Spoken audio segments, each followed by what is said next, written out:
Hayes, and that to the Bonafide podcast featuring the one and only Tyler Lewis. Thank you for having me on here. I'm excited for today. Of course, I gotta have one of the legends coming out of North Carolina to be on this podcast, and you've done so much amazing, impactful things in both on and off the court. So of course, I had to have a legend on here. So it's truly an honor, like I said. So, but let's get to it. So Tyler, can you tell us your sports story to how you got to where you are in your journey?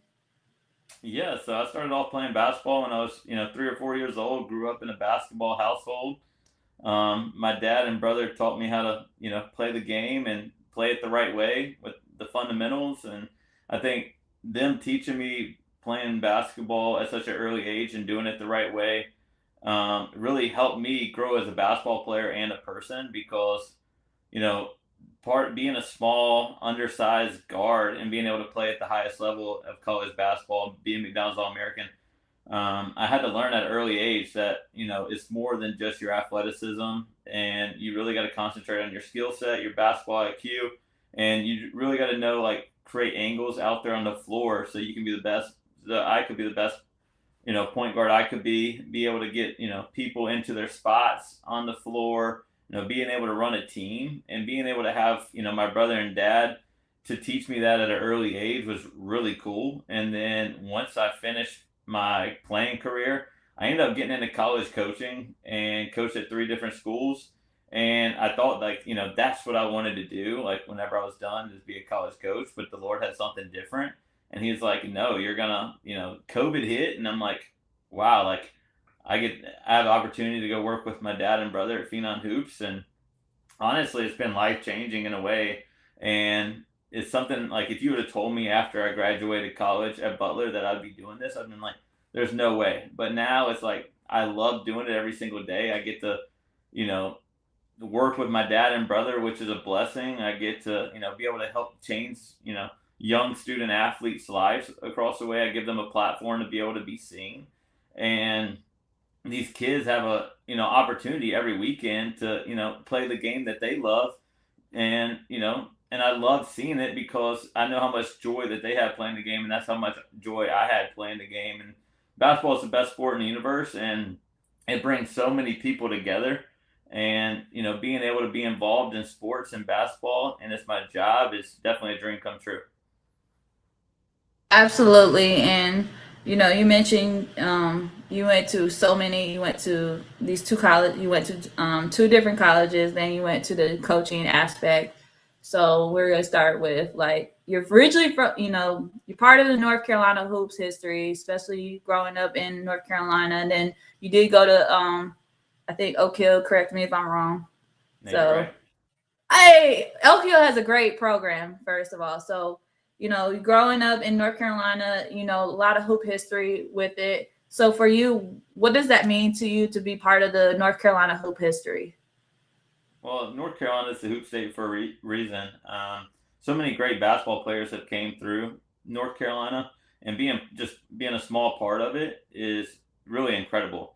And growing up in North Carolina, I mean, you have home of Tobacco Road, it's ACC country, so even from a young age, like I grew up watching ACC, basketball from the day I was able to watch TV, and being that young and being able to fallen in love with the game, it's like, man, I want to play in the ACC one day. And luckily enough, I was blessed enough that dream come true. But going back and just being part of the hoop state is absolutely incredible and such a blessing because, there's not too many, players that, get to be a McDonald's All American, and definitely being able to be seen in North Carolina is, definitely played a major part of it. And it helped me grow my game. And there's so many great basketball minds and people in North Carolina. It's just the reason why it's called the Hoop State.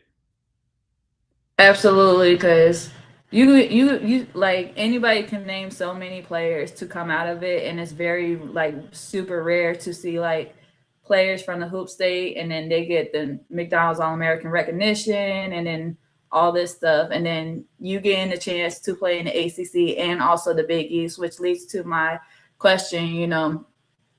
What was the transition like going to play from NC State that's in the ACC to Butler that's in the Big East? Well, honestly, it was one of the hardest decisions of my life. Like, it was really tough to make that decision. Like, hey, I'm going to transfer from NC State. I absolutely love NC State. I committed to NC State as a sophomore in high school. And I think when the coaching change happened, when Coach Lowe got let go and Coach Godfrey came in, like, I still honored my commitment. That's how much I loved NC State. And my 2 years at NC State was really, really good. I mean, we went to two NCAA tournaments. Won a game in the tournament in my sophomore year, and I think it was just a really difficult decision and one of the toughest decisions that I ever had to make. And going to play at Butler was absolutely incredible. Playing in the Big East it's kind of like the ACC in a way. It's had such a rich history, and being able to play at Madison Square Garden as your tournament, Big East tournament. You know, during my years at my junior year, Villanova wins, I think, their first tournament, first NCAA tournament. So you're playing against really good teams night in, night out, just like the ACC. And playing in Hinkle Fieldhouse, I think it's the best arena in college basketball. So being able to play in front of 9,100 people every single night, it's pretty special. So I absolutely loved my 2 years playing at both schools, and being able to play in four NCAA tournaments was absolutely incredible. And topping it off with the Sweet 16 my senior year at Butler was just it's a dream come true. Because I look back and I'm like, as a little kid, you dream of playing in March Madness, and being able to do that four times and play a significant role on all four teams was it's a really cool. And you look back, obviously, when you're in the moment, like you nitpick everything, but like looking back, and I'm like, wow, this is pretty incredible. It's a great achievement, and I wouldn't trade it for the world. For sure, because you got a chance to play with, like, during that time period of like college basketball was so pivotal. Like, it was like, as they call it, the glory days, like where it's huge competition. You got a chance to play with some of the best, and you got a chance to play against some of the best of the best. So, from your experience, who would you say was probably the toughest people that you had to like guard, or like just toughest people that you saw from your own eyes that you got to play, either compete with or compete against, that you're like, well, this is, they're going to do something great? Yeah, I mean, I think we'll get into the best player I had to play against, but start off with somebody I played with who was absolutely incredible, and I'll go T.J. Warren when I played at NC State, ACC Player of the Year, averaged around 24 points a game, and just seeing the way he carried himself, his demeanor every single day, you could just see how much he loved the game, and like the drive that he had to be the best player that he could be.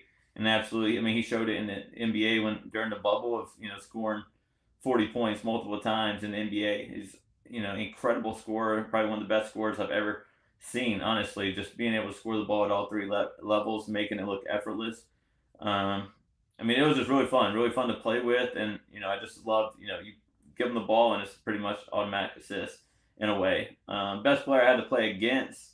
It's easy to say now, but even back in the day, I tell a lot of people is Jalen Brunson. Being able to play against him at Villanova um, was it's a really tough matchup. Those Villanova teams were incredible. They had such a great culture, and that team of you know Ryan, Josh Hart, Jalen Brunson, Kel Bridges, like that whole group is just they were so well connected. You can easily see why they won two national championships in 3 years. And Jalen Brunson, just the way he carries himself, the way he moves on the floor, he gets to his spots, great body control and drives, and never gets sped up, plays off 2 feet. Um, just a mismatch nightmare at his size, and shoots the ball extremely well. So being able to play against them, actually his sophomore year, we beat them. My senior year, we beat them twice, which was they won the league, which it was cool to say it would beat the team that won the league twice that year. So, but yeah, definitely probably Jalen Brunson, and best player I played with probably T.J. Warren. Dang, man, I was one. I was like, did he? I was like, I know, because T.J. Warren. I remember he was, like you mentioned, he was in the bubble and he like obliterated everybody, just shooting lights out everything. And then Jalen Brunson, who just recently won, the NBA championship, and part of that Villanova team that won, like you said, 2 out of the 3 national championships within those 3 years. So it's like, you getting to play with the best of the best and competing in the best of the best. And then you mentioned being a small guard, which a lot of people like they overlook the small guards.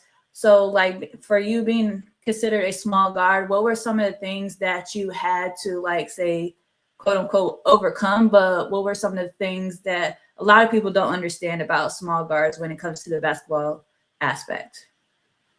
That's a great question. Absolutely, because being a small guard, everybody doubts you every time you step on the floor. They're like, man, who is this small little kid running the show? So you have to be the toughest player day in, day out. Like every single night that there's a game, like you're the toughest player on the floor. Every single practice, you're setting a tone. Being a small guard, you have to be a great leader. You got to be able to lead with your voice. Lead by example. Like you're winning every single drill. You're winning every single sprint. You got to hold people accountable. You're the coach on the floor, and especially being a small guard too, you got to be able to run the show. Like you're the quarterback out there. Like I said, you're the coach on the floor. You got to get your guys in the right positions, offensively, defensively, and you you got to play at your own pace. And being able to, you got to have a high basketball IQ, because being a small guard, you're not gonna win with your athleticism. You're not going to win with your height or whatever. So like you got to outthink your opponents. You got to be smarter than your opponent, and your basketball IQ has to be absolutely incredible. So being a small guard, it's not easy. Everybody doubts you. Like I said, like I think if there's a 6'2" guard and a 5'11" guard, if they're the same amount of talent, they're taking a 6'2" guard any day of the week, and it's no question. So being a small guard, what are you doing that separates yourself so you stand out even more? So I challenge all small guards: do something really good on the floor. Separate yourself. Do something that separates yourself from everybody else. And honestly, the most important stat for any guard is winning. And I think that's what helped me become a McDonald's All American. I was the 4th leading scorer on our Oak Hill team, but the best stat that we had was going 44-0 and winning a national championship. So, in all fairness, like if we didn't win a national championship and we didn't go undefeated, I wouldn't have been a McDonald's All American. I can say that confidently. Like I was a McDonald's All American because I led our 2012 team really well, and we won every single game. Because honestly, I had Jordan Adams, who was on my team, who's another one of the best players I ever played with. He was a first round draft pick. Pac-12, UCLA, first team All American, absolutely incredible. He scored 20 points a game. And then my other backcourt, was with me with Devontae Smith Rivera. He was Big East Player of the Year at Georgetown. So they both averaged 20 points a game. So me being the point guard, being a small guard that I am, I knew my role was not. Yes, I had to score when it had to, whenever my time was called. But more than likely, I had to give the ball to them, because I knew that they would. That's their role on their team. Like I knew they were going to be the leading scorers. They did an exceptional job putting the ball, in the basket. So I loved playing with them, and it was really fun. But I knew my role was to, lead this team and be a winner and get those guys involved and run the show. Absolutely. Man, you pulled a whole bag out of all those. I was like, man, I remember some of those names. I was like, dang, these are, man. It's just. I think because like you mentioned, like if you had the 5'11" and the 6'2" guard, like they're gonna of course choose the 6'2" guard. But if you think about it in so many ways, like Muggsy Bogues was the shortest player in NBA history, point guard, but yet, the fact that he utilized his height, but also his skill game, where it was so hard for, say, the other team to try to work their plays around him because he was a small guard. So, like, I agree with everything you said. And this leads to my question of, you're going from being a player to the coaching aspect to now the sports media with Phenom. What was that transition like, going after playing to the coaching aspect to the Phenom aspect? Yeah, I think every stage is different. It was really hard to put the ball down and like make that decision not to pursue a professional career. That was really tough. My whole career you work on becoming a professional basketball player, and you never want to see that ball stop bouncing, right? But at the end of the day, like that ball is going to stop bouncing. So I was lucky enough to get a scholarship that I used those 40 years of school to help set me up for the next 40 years of my life. And when I first finished playing and graduated from Butler, I thought my goal was to be a head college basketball coach. Like that was my goal. And when I got into college coaching, I've coached. I was at three really good schools with great coaches. Like love those guys. All three of them are incredible. Enjoyed that experience, but I think being on this side of things and being able to work with my family and just how close we are and how close we even become. Like when I was in college coaching, like I barely got to see my dad, my brother, you know, 3 to 4 times a year. Now if I don't see him 3 or 4 times, a week, it's crazy. And that's stuff that I don't take for granted because my family is so close. My family means so much to me, and I think being able to switch from this side of things, from coaching to this side, it's a lot different. But still being around the game of basketball, it definitely helps it out, and just being part of the family business is absolutely incredible. Absolutely, because I like the social media presence that Phenom has, especially with you guys. What you're doing is just like incredible, amazing. Like to see like different teams. Like I was like, I knew a couple of the teams that were playing. I'm like, dang, these are like the way they that you guys present it in so many ways. Like way you talk to say you interview and communicate with the players is like just super amazing because it's like is you're communicating with the players and this is coming from like say the aspect of you were a player before you asking these players like the questions just like almost like a player like the thing and it's like this is amazing. So my question for you is um what do you see Phenom doing 5 years from now? Hopefully continuing to grow like that. That's my goal and my brother's goal and dad's goal, and hopefully our staff goal is become the best independent platform that we can be. And there's so many other platforms that do a great job out there, but our goal is to continue to improve in every single tournament. And how can we keep getting better and better? Because I think the moment you become stagnant and you just you start losing in a way. So like, how can we constantly improve day in day out to be the best business and give these kids the best platform to be seen? And it is fun, being able to give these kids a platform to be seen by college coaches, and it's such a blessing.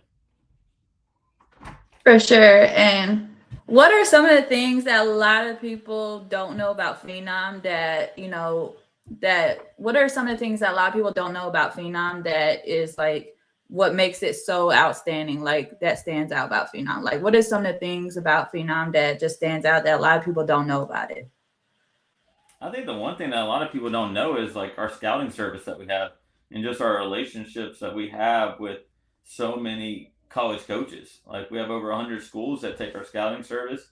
Anywhere from D1s to D2, D3s, NAIAs, JUCOs. Like a lot of coaches, especially in this area in the southeast, trust our opinion on a lot of these players. A lot of people just know us as event organizers, but we do so much more than just run events to help these kids be seen. And our goal is to continue to improve in that area as well. And I think a lot of people need to know that we give a detailed scouting report at least once or twice a month, with a lot of kids on it, to all the coaches that take our service to help them become recruited. That's awesome. And this leads to my question. I always say that athletes are humans first. So for you, you know, as an athlete, as a coach, and a sports media with Phenom, how important is mental health to you? Oh, mental health is. I mean, if your mental game's not there, you're never going to reach your maximal potential in a way. It's extremely important, especially in youth sports, and not only in youth sports, but you see a lot of professional athletes deal with mental health, and I think too is a lot of the reason because of mental health is we put so much pressure on ourselves. Like, yes, we want to be the best we can, and we play this comparison game between each other. Like, oh man, we compare our lives to someone else's lives, and that's not the way that you're supposed to go about your life. I mean, you want to be the best person that you can be, and yes, I mean, in all fairness, there's always going to be someone better than you. So I mean, but our goal at the same time is to strive to be the best person that we can be. Um, so yeah, mental health is just, I mean, it plays a huge role, in youth sports. So I think it's really important, and I think with all the stuff that they're doing now to help these student athletes is absolutely incredible. I mean, I wish I had, even when I was playing, I wish I had some of this, resources that they have now back when, I was playing in college, 10 years ago. From your aspect and from your perspective, why do you believe like the topic of mental health wasn't say prevalent back in say 10 years ago versus it's really like really talked about as of today? Yeah, I think I mean, there wasn't a lot of great things about COVID, but like, I think during COVID, like, people really started to like concentrate on people's mental health in a way. Um, I just don't think 10 years ago it's like, especially in male adults, like something's wrong. Like, you're always just taught like, hey, get through it. You know what I'm saying? Like, you're looked at as weak if you go to somebody for advice, or you're struggling with something. Like, the male thing is like, oh, I'm gonna have to get through it. But nowadays it's like you have all these resources to help you get through these tough times, and I would advise everyone to use the resources that they have. If they're dealing with mental health, to use those resources. Do you hope to see more, say, men and male athletes, be able to speak up without that stigma being placed where if they speak up, they're weak and everything? Yeah, and that's something that I think all men, even including myself, it's like we could all do a better job. You know, I think, like I said, like we think we're weak when we go to somebody else for advice, or trying to get through a hard time. Like, we want to rely on ourselves instead of rely on others. When a lot of other people have great hearts that want to see you do as well, and want to see you be the best, be the best that you can be. Absolutely. And this leads to my question. I notice you're really huge in your faith, as you mentioned about it.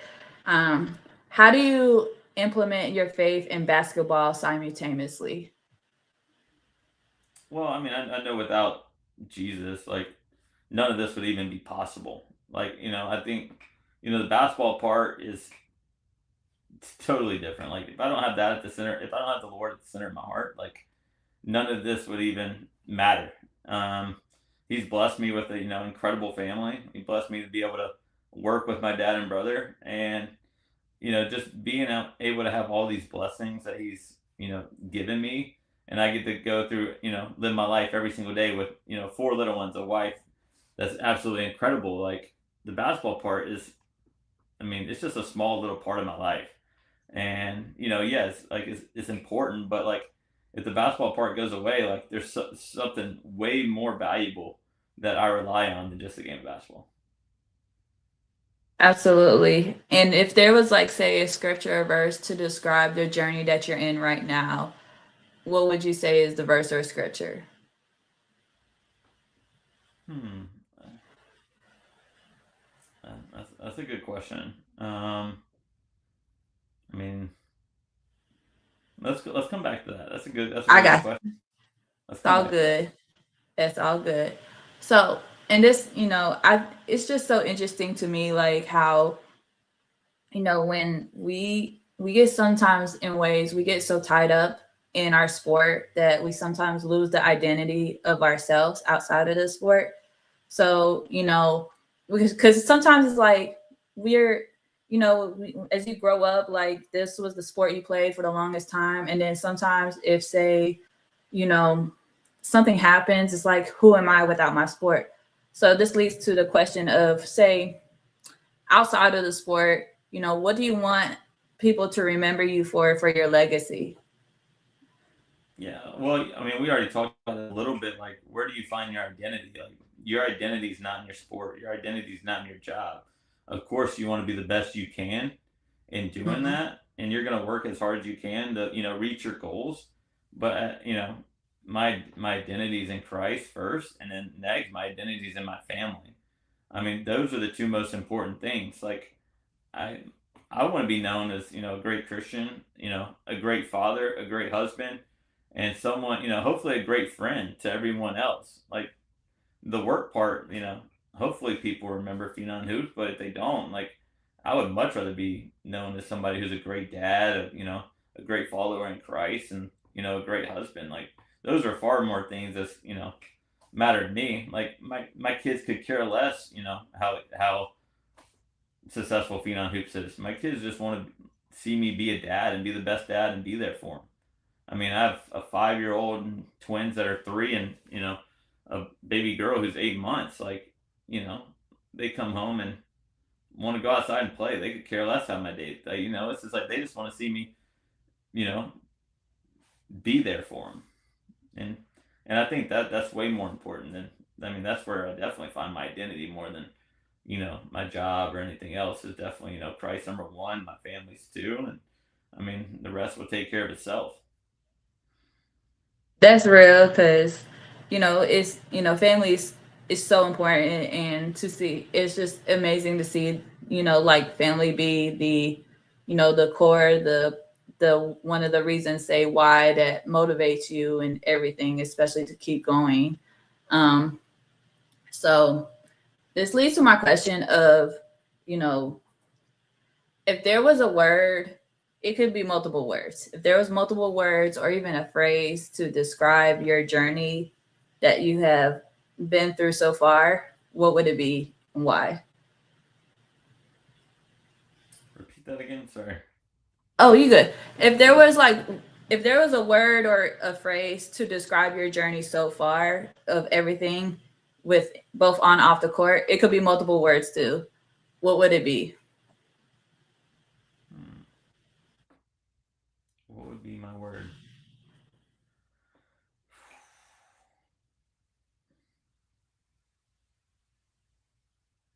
I would probably say. I mean, honestly, I would use the word. I would use the word family in a way.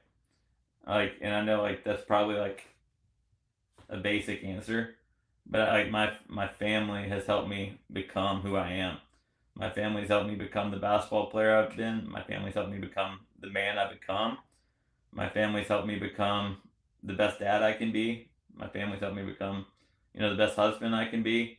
Like so, in all fairness, like my family has so much, you know, has played such a major impact in my success and my life. It's you know, that would probably be the one word that I would go for is family. That's real for real. Like I could just tell like family means so much in everything to you, especially like, how, you mentioned they played a huge part with your career, but also having a family of your own, just becoming, the father and the husband that you are, is just like it, it's like you could tell like it's like that light, it lights up the room and everything, lights up your world and everything. And I think that's truly amazing. And this leads to my question. I always ask my guests this question, but here's one question I would love to hear your input about.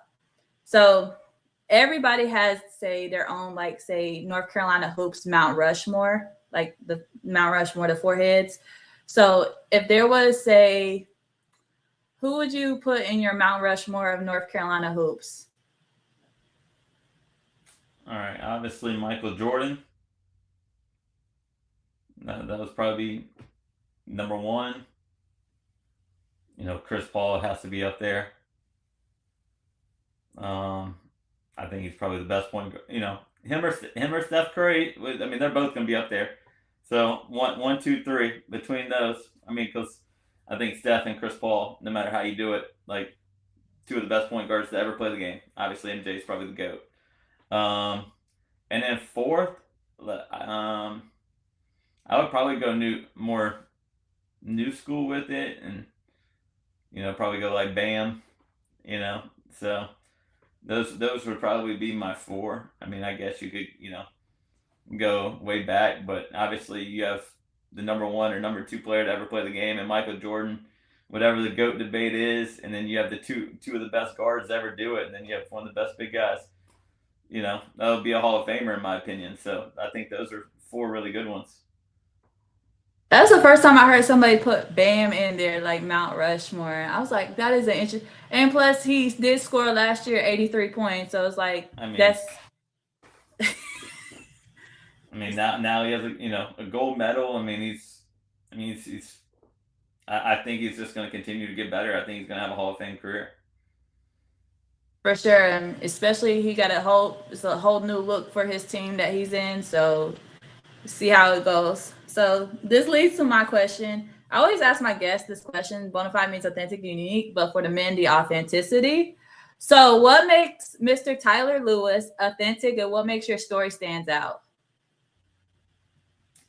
What makes my story of like being a player stand out is, just believing in myself and not letting other people tell me that I'm never gonna, be as good as I was, because people always try to doubt me because I was small, I wasn't athletic, but being able to overcome all adversity, and that's been, that was my story as a basketball player, is just continue to be the best player I can be, and kind of just tune out the white noise from everybody else of people telling me that I wasn't going to be, a college basketball player, I wasn't going to be a McDonald's All-American. And now, like, that's my motto now is, tune out all the white noise. And now it's just changed, like, how can I be the best, business owner with Phenon Hoops? And obviously you hear the negativity sometimes, but, you tune that stuff out, and you just constantly just go on with your day and just keep improving. And then even at the house, like, how can I be the best dad I can be? How can I be the best, husband? Like, how can I lead my household? And all that stuff is just, that's what I want to become. It's just, how can I be the best version of Tyler Lewis that I can be? I'm here for it too. So I'm here for, because it's just, I think it's what, one thing for sure. And, God can turn God could turn a test into a testimony, and he could turn a trial tribulation into a testimony. So to see, like, for you to overcome these adversities, but as you to be the best player and the best person, as you mentioned, like I said, it's truly amazing. So Mr. Tyler, can you let the folks know where they can support you and any upcoming events happening your way? I mean, just continue to follow Phenon Hoops. We're continuing to build something very special and trying to, improve every single day to become the best independent platform that we can be. So we appreciate everyone that, shows support, plays in our events, and, if there's anything that we can ever do at Phenon Hoops to help your kids, just let us know, and we'll try to do everything in our power to help them be seen on the right platform and give them the best opportunity to reach their dreams.